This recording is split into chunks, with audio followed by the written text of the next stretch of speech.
Okay 15 इससे पहले मैं 14 एक बार रिवाइज करवा देती हूँ, ठीक है। 14 में था if you are using like they, अगर आप लाइक यूज कर रहे हैं सेंटेंस में, आपका क्वेश्चन हो या सेंटेंस हो, कंपैरिजन के लिए आप लाइक यूज कर रहे हैं और उसके ऊपर सुपरलेटिव जो वर्ड्स हैं मोस्ट और बेस्ट लगाते हैं, तो आप द नहीं लगाएंगे। That is which of the story do you like, the best नहीं होगा, बेस्ट होगा। ओके, लाइक द मोस्ट नहीं होगा, मोस्ट होगा, लाइक मोस्ट। अगेन 15 आपका जो है, 15 में ये रूल है कि when you are comparing two things और टू यूनिट्स, एंड कंपैरिजन जो आप कर रहे हैं वो एक से ज्यादा फीचर पे कर रहे हैं, ठीक है। जैसे मान लीजिए if you are comparing two mobile phones, ठीक है। जैसे मान लीजिए हम सैमसंग और नोकिया का फीचर्स कंपेयर करेंगे कि मुझे एक सैमसंग का नया लॉन्च हुआ है फोन और एक नोकिया का नया लॉन्च हुआ है, तो मुझे लेना है फोन नया, ठीक है। तो हम कंपैरिजन क्या क्या कंपैरिजन करेंगे, उसमें कैमरा कंपैरिजन करेंगे, उसका प्रोसेसर कंपैरिजन करेंगे, उसका मेमोरी कंपैरिजन करेंगे, ठीक है। ये बहुत सारे फीचर हो गए, किसी एक फीचर पे तो आप कंपेयर करेंगे नहीं उसको, ठीक है। हाँ मैम। तो when you are comparing more than one features of two units, ठीक है, तब कंपैरिजन के लिए आप जो वर्ड्स यूज करेंगे वो तो एडजेक्टिव रहेंगे, right.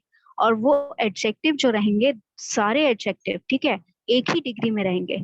Either it would be in comparative degree और it would be in superlative degree. This sentence is wrong. Why? Because wise और जो स्ट्रेंथ है, दोनों ही एट्रीब्यूट्स को साम और राम में कंपैरिजन किया गया है। और जब कंपेयर किया गया है तो वाइज जो है वो अलग फॉर्मेट में है, स्ट्रॉन्गर जो है वो अलग फॉर्मेट में है। तो दिस इज रॉन्ग। राइट क्या होगा? When you are comparing both attributes और दोनों का डिग्री सेम हो रहेगा। ओके, देखिए जैसे वाइसर और स्ट्रॉन्गर है, दोनों ही आपका जो है कंपेरेटिव फॉर्मेट में है। अगर आप इसको सुपरलेटिव फॉर्मेट में कंपेयर करेंगे तो दोनों ही आपके सुपरलेटिव फॉर्मेट में कंपेयर होंगे। ओके, इसमें कोई डाउट किसी को? No ma'am. राम और किसी को डाउट है तो एक बार पूछ लो ना, ठीक है। अगर राम और श्याम का वाइसनेस यानी कि उसकी समझदारी और उनका फिजिकल स्ट्रेंथ कंपेयर किया जा रहा है यहाँ पर, और दोनों ही कंपैरिजन में कंपैरेटिव डिग्री लगा हुआ है। अगर मान लीजिए मैं यहाँ सुपरलेटिव डिग्री लगाती हूँ, मान लीजिए राम को मैं, या मैं शाम को पूरे ग्रुप ऑफ बॉयज से कंपेयर करती हूँ, तो मैं क्या कहूंगी? Ram is wisest and strongest than the other boys, ठीक है। तो जब मैं कंपैरिजन कर रही हूँ तो यहाँ देखिए वाइसेस्ट और स्ट्रॉन्गेस्ट लगा रही हूँ, मतलब दोनों ही एट्रीब्यूट्स जो हैं, दोनों ही आपके सुपरलेटिव डिग्री ऑफ एडजेक्टिव होंगे, ठीक है। समझ में आया? Yes ma'am. Okay, then moving on, your 16th rule is, see जैसे मैंने बताया था कि कुछ वर्ड्स होते हैं जैसे ब्यूटीफुल हो गए, ठीक है, उसके आगे आप ER लगा के या EST लगा के उसका कंपैरेटिव डिग्री वर्जन नहीं बना सकते, सुपरलेटिव फॉर्म नहीं बना सकते, ठीक है। उसके लिए क्या यूज करते हैं? मोर एंड मोस्ट यूज करते हैं, ठीक है। तो यस मैम। वैसे ही कुछ वर्ड्स हैं जैसे एब्सोल्यूट हो गया, परफेक्ट हो गया, एब्सोल्यूट हो गया, परफेक्ट हो गया, ये सारे वर्ड्स को जब आप कंपैरिजन में यूज करते हैं, जैसे परफेक्ट से मान लीजिए मैंने एक सेंटेंस बनाया है, ठीक है। क्या सेंटेंस बनाया है? That this painting is perfect, ठीक है। तो यहाँ पर आप बताइए कंपैरिजन किस चीज का हो रहा है? दिस पेंटिंग इज परफेक्ट में कंपैरिजन किस चीज का हो रहा है और कैसे कंपैरिजन हो रहा है?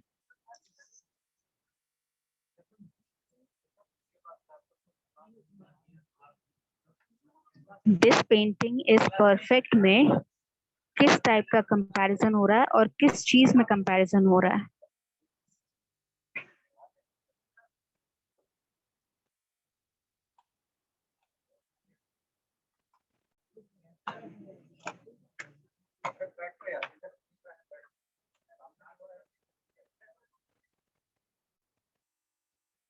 बोलिए, इसमें एग्जाम्पल में मैं बता रही हूँ आपको कि अगर मैं बोल रही हूँ दिस पेंटिंग इज परफेक्ट, देखिए मैं यहाँ लिख देती हूँ, if you are not able to understand.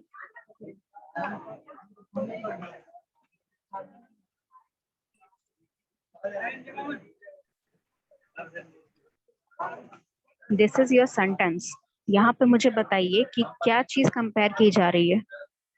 सबसे पहले तो ये बताइए कि क्या कंपैरिजन किया जा रहा है, किस पे कंपैरिजन हो रहा है? आपका नाउन पेंटिंग्स। क्या है? पेंटिंग्स का मतलब यहाँ पर एक से ज्यादा पेंटिंग है और उनको कंपेयर किया जा रहा है, ठीक है। तो जब कंपैरिजन किया जा रहा है तो यहाँ पर देखिए देन का फॉर्मेट नहीं लगा है, एज का फॉर्मेट नहीं लगा है। जैसे हम लोग पहले कैसे कंपैरिजन करते थे, यहाँ पे देन लगा हुआ है, कंपैरिजन कर रहे हैं तो, है ना। तो जब आप देन नहीं लगा रहे हैं, एज नहीं लगा रहे हैं, तो कंपैरिजन कैसे पता चलेगा कैसे है। ये जो वर्ड है पर, हाँ, ये जो वर्ड है परफेक्ट, दैट इटसेल्फ सिग्निफाइज कि यहाँ पर एक्सट्रीम लेवल ऑफ कंपैरिजन हो रहा है। दैट मीन्स ये पेंटिंग जो है इसमें कोई कमी नहीं है। इसका क्या मतलब हुआ, ऑटोमेटिकली इसका मतलब हुआ कि कोई ऐसी पेंटिंग है सामने रखी हुई या और पेंटिंग्स हैं जिनमें थोड़ी बहुत कमी लग रही है स्पीकर को या राइटर को, समझे। तो यहाँ पर कंपैरिजन जो है वो समझ में आता है, but it is not shown in the sentence. ठीक है, सेंटेंस में बताया नहीं गया है, लेकिन आपको पहले से ही पता है कि वहां पर बहुत सारी पेंटिंग रखी होगी, उसमें से कंपेयर किया जा रहा है यहाँ पर पेंटिंग में, और ये जो पेंटिंग जो स्पीकर बोल रहा है, जो राइटर लिख रहा है, वो पेंटिंग उसको सबसे अच्छी लगी, सबसे परफेक्ट लगी, उसमें कोई कमी नहीं लगी, राइट। तो यहाँ पर ये जो वर्ड्स हैं, ठीक है, जैसे कंप्लीट से सेंटेंस बना दीजिए कि माई वर्क इज कंप्लीट।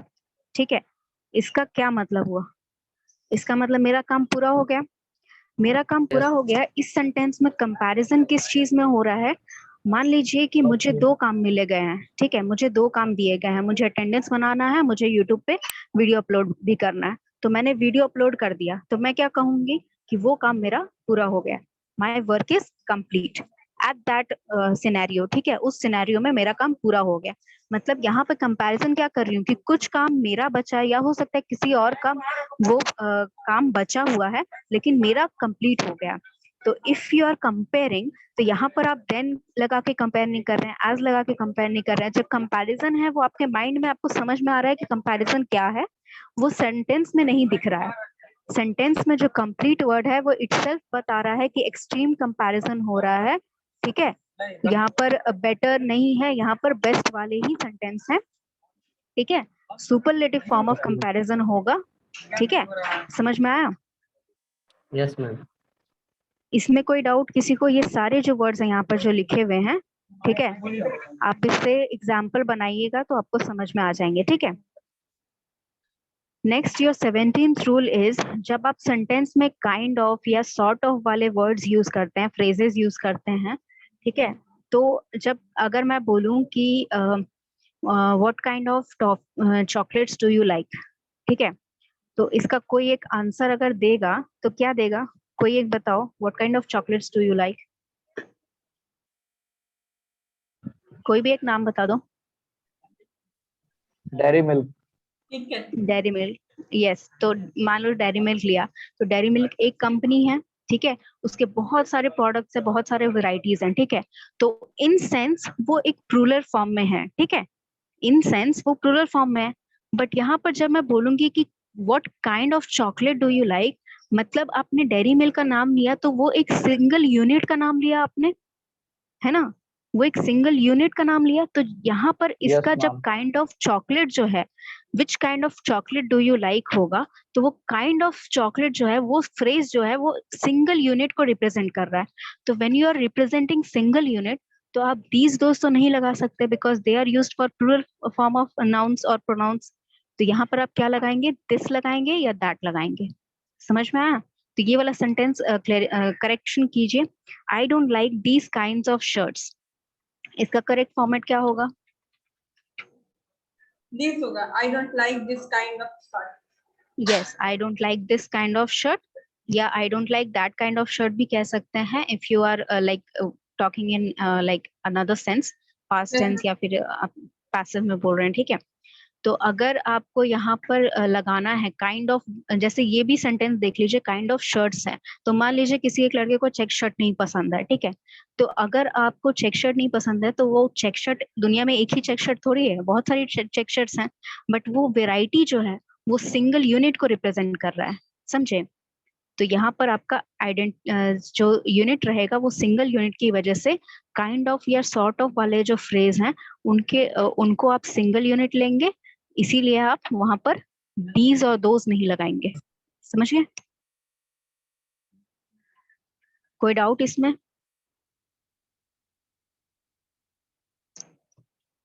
किसी को कोई डाउट? आगे बढ़े? Yes, ma'am. चलिए ठीक है। Then Yes, ma'am. 18 Yes, ma'am.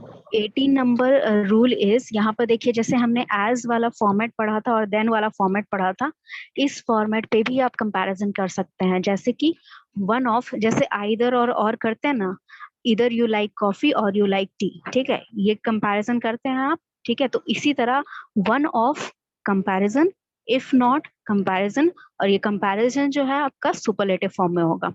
कैसे होगा ये बता दूं। He is one of the greatest writers if not the greatest writer. इसमें मुझे ये बताइए कि जब आप ग्रेटेस्ट यानी कि superlative form of adjective use कर रहे हैं, दैट मीन्स आपका एक्सट्रीम कंपैरिजन हो रहा है। तो जब आपका एक्सट्रीम कंपैरिजन हो रहा है तो एक से ज्यादा कैसे हो सकते हैं? जब आपका एक्सट्रीम कंपैरिजन हो रहा है तो आप एक से ज्यादा कैसे लिख सकते हैं उसमें? अगर मैं बोल रही हूँ कि this painting is the best, ठीक है, तो मतलब एक ही कोई पेंटिंग है जो बाकी सब पेंटिंग्स में से बेस्ट है। तो यहाँ इस सेंटेंस में राइटर्स क्यों लिखा गया, प्लूरल में क्यों लिखा गया इसको? One of the one of these है, वही तो मैं पूछ रही हूँ। जब वन ऑफ द ग्रेटेस्ट जब लिखा गया है, that means it's the best. तो यहाँ पर वन ऑफ कैसे आ जाएगा? क्योंकि मैम सब में से मैम ये एक राइटर अच्छा है, इसलिए मैम बहुत हाँ, तो राइटर वही तो मैं होंगे बोल मैम। रही हूँ, वही बहुत राइटर्स में से कोई एक ही तो अच्छा होगा ना। बहुत सारे राइटर्स में कोई एक ही अच्छा होना चाहिए। तो एस तो नहीं होगा मैम, Yes, या तो ma'am. टोटल नहीं होगा, सिंगुलर होगा। नहीं नहीं, this is the correct format, गलती नहीं है, फॉर्मेट सेंटेंस सही है। यस मैम, आप सही थोड़ा, है मैम। हाँ, तो सही है, तो ये कैसे सही है? See, if I am telling you, मान लीजिए कोई एक मैम ये राइटर का बुक में, यस यस बोलिए। मैम ये सुपरलेटिव है ना, तो कंपेयर एक से ज्यादा लोगों के लिए कर रहे हैं, इसलिए सर ये सही। नहीं नहीं, ऐसा नहीं, एक से ज्यादा कंपैरिजन भी होगा तो उसमें सुपरलेटिव और कंपैरेटिव का कुछ नहीं है, कंपैरिजन तो एक से ज्यादा ही होगा, ठीक है। यहाँ पर हो क्या रहा है वो मैं बताती हूँ। मान लीजिए कि मैं एक राइटर की बुक पढ़ रही हूँ, ठीक है, मुझे वो बहुत अच्छी लगी, तो मैंने कहा कि वो राइटर जो है वो सबसे बेस्ट है। बट आप भी एक बुक पढ़ रहे हो किसी दूसरे राइटर की और वो आपको भी बेस्ट लगी, तो क्या दोनों अगर ये बात बोलेंगे, ठीक है, मान लीजिए किसी ने शेक्सपियर की बुक पढ़ी और किसी ने इब्राहिम की बुक पढ़ी, तो दोनों ही अगर बोलेंगे कि ये दोनों बेस्ट है, तो इज इट लॉजिकल कि दोनों बेस्ट कैसे हो सकता है? दोनों में से कोई एक बेस्ट हो सकता है। So when there is an, हाँ, so when there is a conflict between people और opinions, ठीक है, तो अगर मेरा ओपिनियन सही है तो आपका ओपिनियन गलत है, ऐसा तो नहीं हो सकता है। हमारा ओपिनियन अलग हो सकता है, because what I think is different from your thinking, right. तो जब डिफरेंस ऑफ ओपिनियन की वजह से you can not compare with extreme situations और सुपरलेटिव कंपैरिजन आप नहीं कर पाते हैं because of your difference in opinion, वहां पर ये फॉर्मेट यूज होता है, ठीक है। कि अगर मुझे कहना भी है कि मेरा जो राइटर है वो सबसे बेस्ट है, तो मैं आपकी फीलिंग हर्ट क्यों करूं, ठीक है। मैं आपके राइटर को भी बेस्ट बोलूंगी, अपने राइटर को भी बेस्ट बोलूंगी, बट इन माय ओपिनियन मेरा जो राइटर है वो बेस्ट है। तो इसको कैसे बोलेंगे? यहाँ पर देखिए, he is one of the greatest writer, that means इस ग्रेटेस्ट राइटर में मेरा भी राइटर इंक्लूडेड है, आपका भी राइटर इंक्लूडेड है, दैट इज वाई यहाँ पर प्लूरल फॉर्म लगा। मतलब मेरा जो राइटर है वो इसमें से एक है, ग्रेटेस्ट राइटर जो है उसमें से एक है। If not the greatest writer, मतलब अगर आप ये नहीं मान रहे हैं, मान लीजिए कि आप अपोज कर रहे हैं कि मेरा जो राइटर है, मेरा जो फेवरेट राइटर है वो सबसे बेस्ट नहीं है, ठीक है, तो चलो मान लिया मैंने आपकी बात, ठीक है, कि वो ग्रेटेस्ट राइटर नहीं है, but one of the greatest writer है। मतलब आप सबको मिलाकर, आपके ओपिनियन से, मेरे ओपिनियन से, गौरव के ओपिनियन से, ठीक है, सुभान के ओपिनियन से, माही के ओपिनियन से, सबके ओपिनियन से जो ग्रेटेस्ट राइटर्स हैं उनमें से एक तो है मेरा राइटर जो बेस्ट है ना। सो ऐसी सिचुएशन में जब कंपैरिजन करते हैं तब यहाँ पर इस फॉर्मेट में आप कंपैरिजन लिखेंगे, he is one of the greatest writer if not the greatest writer. अब समझ गए यहाँ पर क्या हो रहा है? किसी नो को मैम, डाउट है नहीं अभी भी? समझे, बड़ा बता दीजिए। नहीं समझे? देखिए, अगर मान लीजिए कि जैसे मैंने चॉकलेट का एग्जांपल दिया, ठीक है, तो आपको मान लीजिए डेयरी मिल्क पसंद है, ठीक है, मुझे मान लीजिए बॉर्बन पसंद है, ठीक है, और Yes, किसी को ma'am. हो सकता, हाँ, और किसी को हो सकता है कि कोई और एक कंपनी पसंद हो, ठीक है। तो अगर मैं बोलूं कि नहीं मुझे तो बॉर्बन ही सबसे बेस्ट लगती है, बॉर्बन ही सबसे बेस्ट कंपनी है, और आप भी बोलेंगे कि नहीं डेयरी मिल्क ही सबसे बेस्ट कंपनी है, तो यहाँ तो लड़ाई हो जाएगी ना, है ना। Yes, हम लोग तो दिन भर लड़ते रह जाएंगे कि कौन सी बेस्ट है। तो in that kind of situation, to create a peaceful sentence कि मैं बताऊं कि मेरा बेस्ट है और आपसे लड़ाई भी ना हो, ठीक है, मैं ये भी बोल दूं कि मेरा जो चॉकलेट कंपनी है वो सबसे बेस्ट है, और आपको फीलिंग हर्ट ना हो, आपकी भी बात रख लूं, उस चीज में कंपैरिजन करने के लिए हम इस फॉर्मेट को यूज करते हैं। कि मान लिया चलो बॉर्बन सबसे बेस्ट नहीं है, if not the greatest writer का ये मतलब हुआ कि मान लो चले मेरा राइटर सबसे ग्रेटेस्ट नहीं है, तो भी वो वन ऑफ द ग्रेटेस्ट, यानी कि आपके ओपिनियन से जो ग्रेट है, मेरे ओपिनियन से जो ग्रेट है, बाकी के बच्चों के ओपिनियन से जो ग्रेट है, उनमें से तो एक नाम है ही उस राइटर का जो मुझे ग्रेट लगता है, ठीक है। तो Yes, ये ma'am. इसका मतलब, हाँ, तो ये इस फर्स्ट पार्ट का ये मतलब हुआ, ठीक है। कि अगर मान लो कि मैं कहती हूँ कि चलो मान लिया कि आपके ओपिनियन से मेरा जो राइटर है वो सबसे, मेरा जो फेवरेट राइटर है वो सबसे बेस्ट नहीं है, तो भी वो हम दोनों का जो राइटर है या बाकी बच्चों का जो फेवरेट राइटर है उसमें से एक तो वो आ ही रहा है, ठीक है।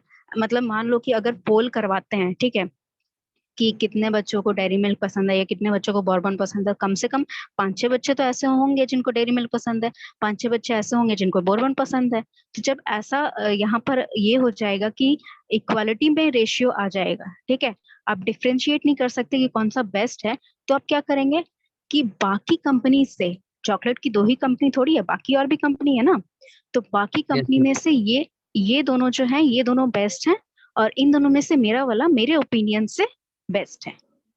तो अगर अपना आपको लगता opinion है से कि मेरा वाला बेस्ट है मैम, है ना? हाँ, अपना जैसे मैं अगर बोलूंगी कि मुझे बेस्ट लगता है, तो ऐसे तो लड़ाई हो जाएगी ना। तो हम क्या करेंगे, हम उसको सिंप्लीफाई कर देंगे कि चलो मान लिया कि आपको बोरबोन नहीं ग्रेटेस्ट नहीं लगती है, फिर भी वो one of the greatest company है जो चॉकलेट बनाती है, अच्छी चॉकलेट बनाती है। समझ में Yes, आया? ma'am. Yes, ma'am. हाँ, तो यही चीज यहाँ पर कंपैरिजन किया गया है कि he is one of the greatest writer if not the greatest writer. मतलब मान लो कि अगर जो राइटर है वो सबसे ग्रेटेस्ट अगर आप नहीं मान रहे हैं कि है, तो कम से कम वो उन राइटर्स में से बिलोंग करता है जो ग्रेटेस्ट हैं, ठीक है। Yes, ma'am. अब कोई किसी को डाउट इसमें? मैम तो ये No, ma'am. ग्रेटेस्ट वाला ये कैसे पता चलेगा मैम कि हम ये भी लिखें, if not the greatest writer? मतलब कि ग्रेटेस्ट कब लिखना है ये कैसे पता चलेगा? नहीं मैम, एक तरफ बोला जा रहा है कि one of the greatest writer है और एक तरफ बोला जा रहा हम्म। है if not the greatest writer, तो हाँ, मैम ये सेंटेंस हमको वही चीज तो कब मैंने कब लिखना बताई, होगा मैम ये? अगर ये वही ग्रेटेस्ट चीज तो राइटर मैं की बता रही होती है हूँ कि नहीं नहीं, देखिए, अगर मान लीजिए कि कोई दो राइटर का नाम आप बताइए मुझे। एक शेक्सपियर हो गया, और कोई राइटर बता दीजिए मुझे, फिर मैं बताती हूँ क्या होगा, कैसे यहाँ पर लिखेंगे फॉर्मेट में।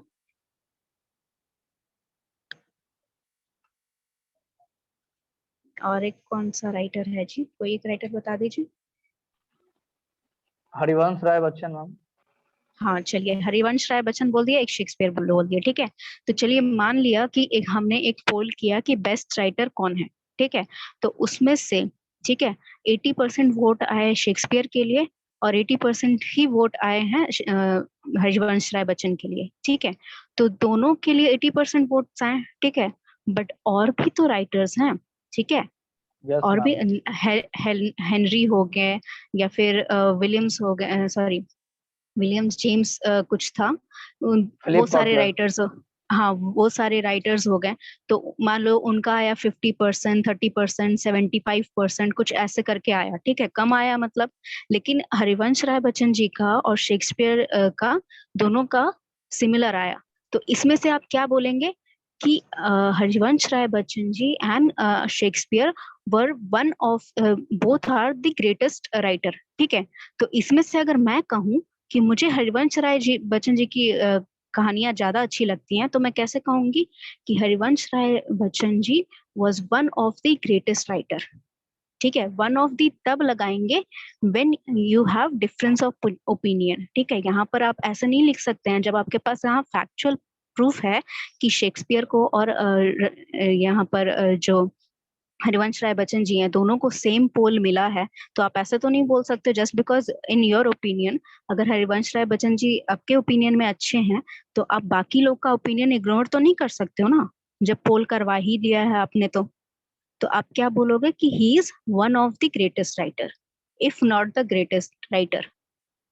ठीक है, अगर वो सबसे अच्छे नहीं ma'am. हैं तो वो उनमें से बिलोंग करते हैं, he is one of the greatest writer. अब समझ में आ गया कैसे करना है?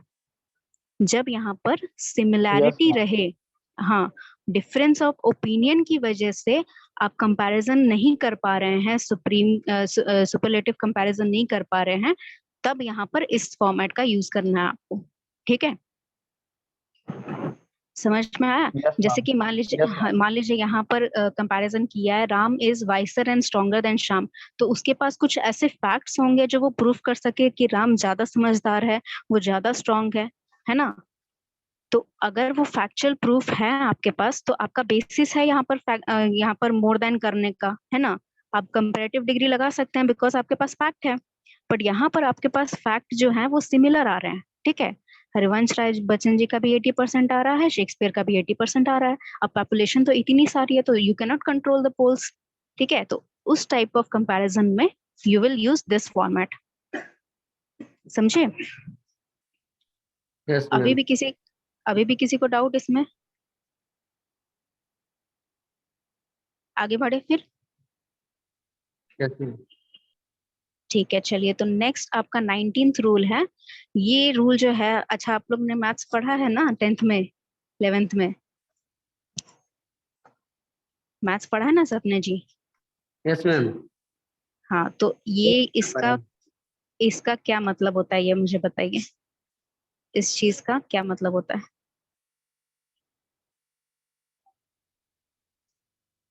इस फॉर्मूले का या इस स्टेटमेंट का क्या मतलब होता है?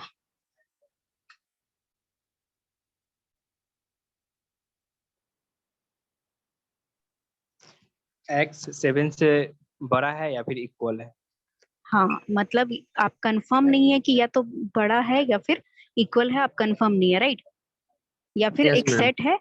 सेट है जिसमें ये सारे नंबर्स आ रहे हैं। तो जब इस टाइप का कंपैरिजन आपको करना है, when you are not sure कि वो इक्वालिटी पे है या मोर देन है या लेस देन है, ठीक है, तब आप इस फॉर्मेट का यूज करेंगे। She runs as fast as if not faster than Shyam. मतलब क्या कि वो उतनी ही तेज दौड़ती है वो उतनी तेज दौड़ती है जितना शाम दौड़ता है, अगर उससे ज्यादा नहीं आपको लग रहा है कि उससे ज्यादा तेज नहीं दौड़ रही है तो। या तो वो उससे ज्यादा तेज दौड़ रही है, अगर आपको ये लग रहा है कि उससे ज्यादा तेज नहीं दौड़ रही है तो कम से कम उसके बराबर तेज दौड़ रही है। समझ में आया कैसे कंपैरिजन हो रहा है? जब यहाँ पर Yes, ma'am. इक्वालिटी, हाँ, जब यहाँ पर श्योर नहीं है कि वो इक्वल है या उससे ज्यादा है, तब आप इस फॉर्मेट का, जैसे यहाँ देखिए, he is as good as if not better than you, मतलब या तो वो आपसे ज्यादा बेटर है या फिर आपके ही जितना अच्छा है। समझे? या तो या वो तो आप सिमिलर जितना, होगा मैम, या तो फिर अगर बड़ा होगा। हाँ, या तो सिमिलर होगा या फिर बेटर होगा। ठीक है, यस मैम। हाँ। अब नेगेटिव रहेगा तो यहाँ बेटर की जगह वर्स हो जाएगा। ठीक है, नेगेटिव वर्ड यूज होगा लेकिन फॉर्मेट सेम रहेगा। ठीक है, फॉर्मेट आपका सिमिलर लगेगा। मान लो कि एक बुरे बच्चे का कंपैरिजन किया जा रहा है, तो यहाँ पर लिखा जाएगा he is as bad as if not worse than you. वो कंपैरिजन होगा, या तो वो तुम्हारे जितना ही बुरा है या फिर तुमसे ज्यादा बुरा है, इस टाइप का कंपैरिजन होगा। ठीक है, कंपैरिजन यहाँ पर सबसे पहले इक्वालिटी का होगा। फर्स्ट पार्ट में लिखेंगे कि इक्वल है, वो तुम्हारे जितना ही खराब है या तुम्हारे जितना ही अच्छा है, वो तुम्हारे जितना तेज दौड़ता है, अगर तुमसे ज्यादा नहीं है तो। ठीक है, ये इसका फॉर्मेट है। Yes second ma'am. पार्ट में इफ नॉट बेटर। इसमें कोई डाउट किसी को? No ma'am. नहीं है कोई डाउट? अच्छा, ये फाइल मैंने आपके ग्रुप में भेजी थी, रूल्स वाली फाइल? एक मिनट मैं चेक कर लेती हूँ।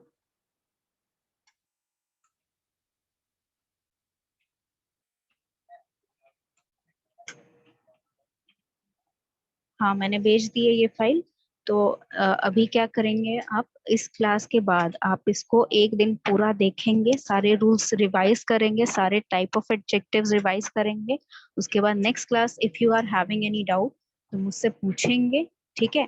अगर आपके पास मान लीजिए कोई ऐसा सेंटेंस है जो आपको समझ में नहीं आ रहा है कि क्या रहेगा उसमें, तो वो भी आप पूछ सकते हैं, ठीक है।